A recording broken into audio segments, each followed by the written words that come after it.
మొదటి తిమోతి 6:15 ఆయన రాజులకు రాజు, ప్రభువులకు ప్రభు. రాజు ఎప్పుడైనా రాజభవనంలో పుట్టాలి కదా.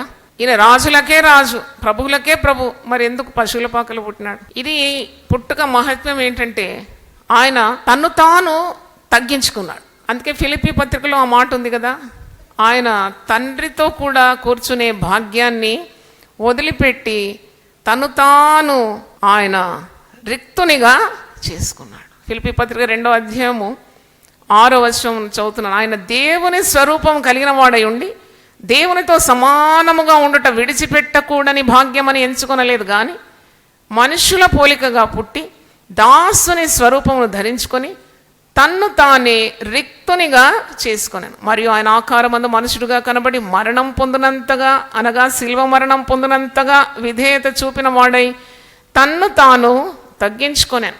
తగ్గింపు అనే స్వభావం ఒక మనిషికి ఉంటే ఇక వెంటనే వచ్చేది హెచ్చింపు. చూడండి, ఒక మనిషి తను తాను రిక్తునిగా చేసుకున్నప్పుడు వెంటనే రివార్డ్ ఈజ్ గ్రేట్నెస్. అందుకే ఇక్కడ యేసు ప్రభు తగ్గించుకున్నాడు, దీనమైన పుట్టుగా.